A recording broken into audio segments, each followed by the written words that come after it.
शहर में एक बार फिर दबंगई और प्रशासनिक लापरवाही का मामला सामने आया है। रेल कॉलोनी विहार देवरी खुर्द वार्ड क्रमांक 42 में रहने वाली पीड़िता का आरोप है कि उनके निजी मकान की दीवार और कॉलम बीम को जबरन तोड़कर निर्माण कार्य किया जा रहा है। पीड़िता ने बताया कि आनंद भार्गव नामक व्यक्ति जबरदस्ती उनके घर की संरचना को तोड़कर अपने मकान कार्य का निर्माण करा रहा है। जब उन्होंने इसका विरोध किया तो न सिर्फ उनकी बात को अनसुना कर दिया बल्कि उनके साथ अभद्र व्यवहार भी किया गया। पीड़िता सुधांजलि रामटेके का आरोप है कि इस घटना की शिकायत उन्होंने थाना तोरवा प्रभारी से की है और तोड़ी गई दीवार और बीम की तस्वीरें भी बतौर सबूत पेश की है, लेकिन पुलिस ने अब तक कोई ठोस कदम नहीं उठाया है। पीड़िता ने यह भी बताया कि यह पहला मौका नहीं है जब उनके परिवार को इस तरह की प्रताड़ना झेलनी पड़ी हो। इससे पहले भी इसी तरह के विवाद के दौरान उनके पूरे परिवार के साथ मारपीट की गई थी। पीड़िता का दावा है कि आरोपी आनंद भार्गव का भतीजा सतीश भार्गव छत्तीसगढ़ पुलिस में डीएसपी के पद पर कार्यरत है और इसी वजह से आरोपी हर बार पुलिस की धमकी देता है।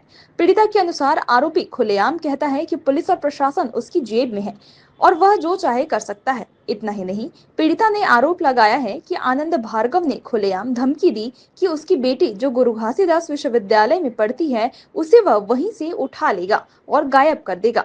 साथ ही उसने पीड़िता के बीमार बेटे को लेकर भी बेहद आपत्तिजनक बातें कही। पीड़िता का बेटा सिकल सेल जैसी गंभीर बीमारी से पीड़ित है, लेकिन आरोपी उसकी बीमारी को लेकर भी धमकियां दे रहा है। मेरा बाजू वाला अभी बना रहा है घर, 18 साल पहले घर बना है। वो कॉमन बीम है, कॉमन बीम को नहीं तोड़ी जाती है, वो मशीन से तोड़ रहा है। मेरी दीवार है, मेरी निजी दीवार है, उसको भी मशीन से छील रहा है। मैं रह रही, मेरे बच्चे रह रहे हैं, छीलने से इतनी दिक्कत हो रही। मेरा बच्चा सिकल सेल पेशेंट है, ऑलरेडी वो 3 बार एडमिट हो चुका है। बालकों में 6 यूनिट का खून चढ़ चुका है, उसको भी रेस्ट की ज़रूरत है। हम लोग मना कर रहे हैं, मत छीलो मत छीलो, बोलता है दीवार छील के रहेगी, जिसको जो करना है कर लो। मैंने पुलिस कंप्लेन करी है, पुलिस आती है, पुलिस भी बोल के जाती है, समझा के जाती है। पार्षद भी आए, पार्षद ने उनका ठेका लिया, पार्षद भी मना किया तो पार्षद उनका ठेका छोड़ दिया। पार्षद बोले मैं ऐसे में काम नहीं कर सकता हूँ, आप गलत कर रहे हो।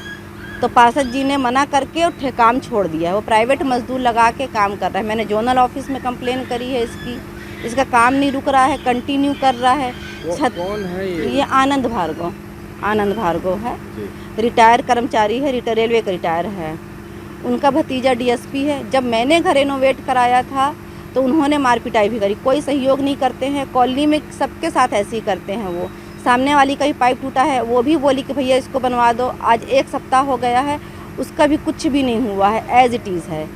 मैं बोल रही हूँ कि जो पार्षद जी बोले जो आपका हुआ है उसको करवा दो, मुआवजा दे दो उसका। बोलते हैं हम मुआवजा देंगे, लेकिन ये मैडम कंप्लेन कर दी जोनल ऑफिस में, जो हमारी पेनाल्टी आएगी, नक्शा पास नहीं है उनका, तो जो पेनाल्टी आएगी वो मैं दूंगी, तब वो मेरा मुआवजा देंगे।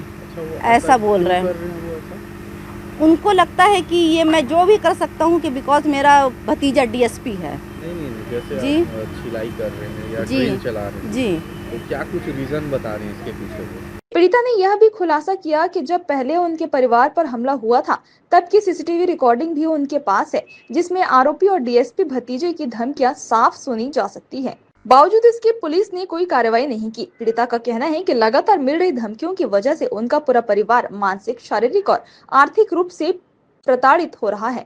घर की दीवारें और बीम तोड़ने से घर में दरारें आ चुकी हैं, जिससे उसका मकान भी कमजोर हो गया है। पीड़िता ने पुलिस से गुहार लगाई है कि आनंद भार्गव और उसके परिवार के खिलाफ एफआईआर दर्ज कर उनके अवैध निर्माण कार्य को रोका जाए और उनके परिवार को सुरक्षा दी जाए। मैंने तोरवा थाने में शिकायत की है, जोनल ऑफिस गई हूँ, कलेक्टर गई हूँ, एसपी ऑफिस गई हूँ और तहसील मैडम के पास है। पिछले 25 तारीख से जाके सिर्फ बैठ रही हूँ, वहाँ मेरा कहीं से कुछ भी मेरे को कोई मदद नहीं मिल रही है। तो सिंपल सी बात है, वो डीएसपी हर जगह फ़ोन कर दे रहे हैं, मेरा कहीं कुछ भी काम नहीं हो रहा है। मैं बहुत परेशान हूँ, हाथ जोड़ के बोल रही हूँ कि सिर्फ मेरा कंपनसेशन दिला दीजिए ताकि मैं आगे काम करूँ, मैं सुख से रह सकूँ। और उनको बोल दीजिए आगे अपना काम करें, मुझे दिक्कत नहीं है, बट मेरा या किसी का भी नुकसान ना करें। और वो ज़बरदस्ती बोलता है ये दीवार मेरी। अगर आपकी दीवार थी 18 साल पहले, आप क्यों चुप थे? 18 साल पहले बन चुका है मेरा घर। आपको जो करना है आप शांति से बैठ के बताओ मेरे को, फिर आप तब छीलते ना। मैं घर में हूँ, घर में रहते रहते आप ड्रिल मशीन नहीं चला सकते। इस घटना से पुलिस प्रशासन की निष्क्रियता पर बड़ा सवाल खड़ा कर दिया है।